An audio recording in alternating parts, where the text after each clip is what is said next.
আল্লাহু আকবার, দেখেন কি পরিমাণ গেজা পড়ছে, গেজা। এখানে আঞ্চলিক ভাষায় এই যে উপরে ফোমের মতো খেজুরের এই যে একদম এটা হচ্ছে অরিজিনাল রাব গুড় আর কি। আমাদের যে নোয়াখালী চিটাং অঞ্চলে যে রাব গুড় চলে বা ঝোলা গুড় কেউ মধু গুড় বলে, সে গুড়ের উপর কি পরিমাণ গেজা পড়ছে। আপনারা যখন আমাদের থেকে গুড় নেবেন, বাসায় যাওয়ার পর দেখবেন যে বোতলের উপরে কিন্তু মানে এটা ফুলে উঠছে বা হচ্ছে আপনার হচ্ছে যে ঢাকনা খোলার সাথে সাথে একটা সাউন্ড হতে পারে বা এটার মধ্যে গ্যাস হতে পারে।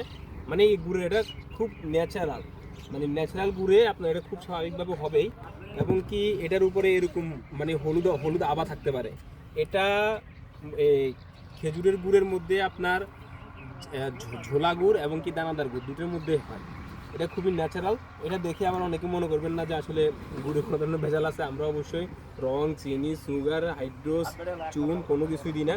শুধুমাত্র খেজুরের রস থেকে উৎপাদিত উৎকৃষ্ট মানের গুড় দিয়ে কিন্তু আমরা তৈরি করছি খাঁটি খেজুরের গুড়।